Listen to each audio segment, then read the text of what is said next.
In the world of anime, few characters have captivated us quite like Eren Yeager and Ayanokoji Kiyotaka. These two are forces of nature, yet their paths to power, their outlooks on freedom, and their battles with destiny couldn't be more different.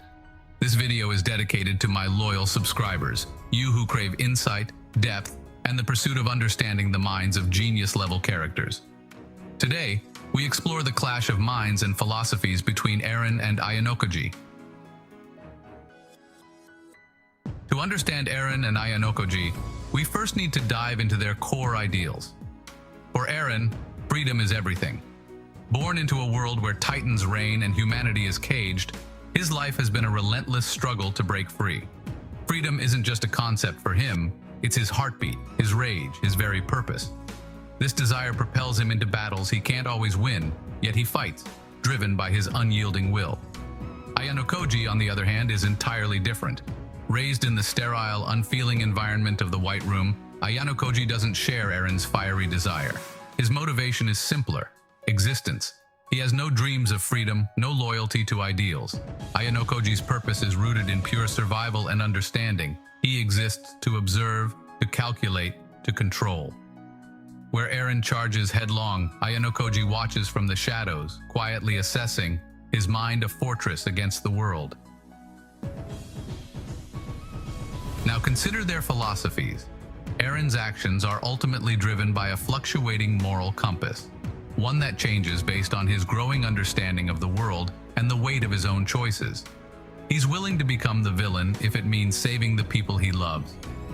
In Eren's mind, sacrifice and suffering are natural parts of achieving peace. Ayanokoji, however, is untouched by the emotional conflict that defines Eren. His philosophy is rooted in detachment. He sees people as tools, mere variables in a larger equation. There's no room for moral struggle in his calculations, no hesitation over sacrifices.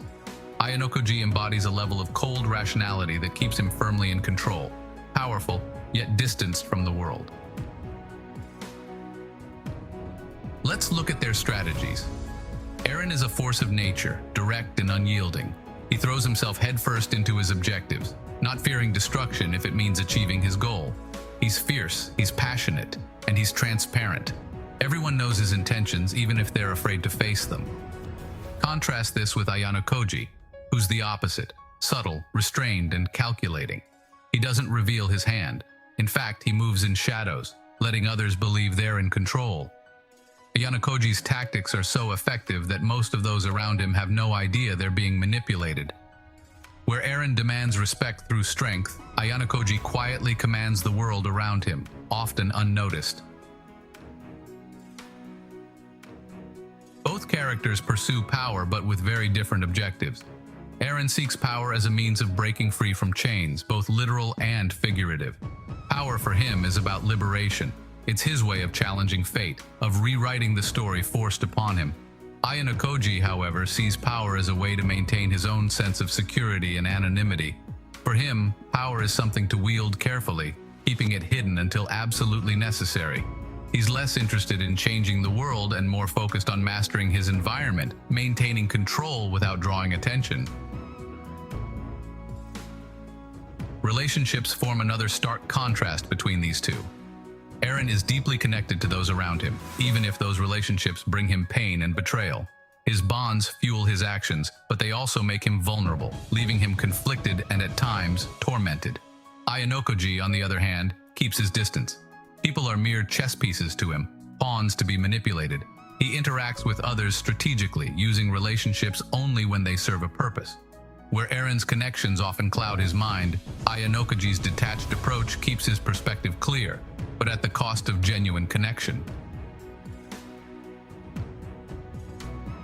When it comes to leadership, Eren is someone who inspires others through his raw determination. His followers know his vision and rally behind his drive to achieve it. He leads from the front lines, often drawing people into his battles, igniting in them the same fierce hunger for freedom. Ayanokoji, however, leads by remaining in the background. His leadership is more psychological, an invisible thread of influence. He understands that subtlety can achieve what brute force cannot. His style is quiet but deeply effective, bending people's decisions to his favor without them even realizing it. One of the most fascinating aspects of both characters is their self-awareness. Eren struggles with self-doubt, guilt, and destiny. He's constantly wrestling with the morality of his choices, haunted by visions of the future and the weight of his actions.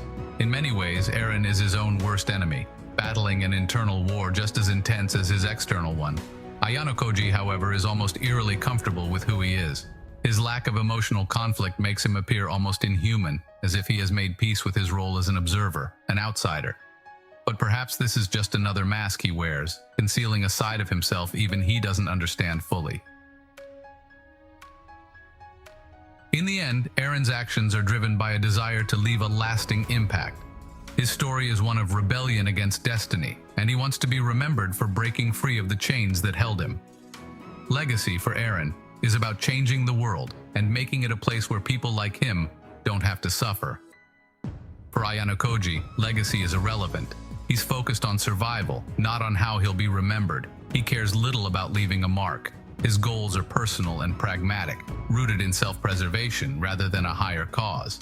In Ayanokoji's mind, legacy is just another illusion. So, what can we take away from these two characters? Eren's journey teaches us the power of conviction, the idea that if you believe strongly enough in something, you can drive change, even if it means becoming the villain.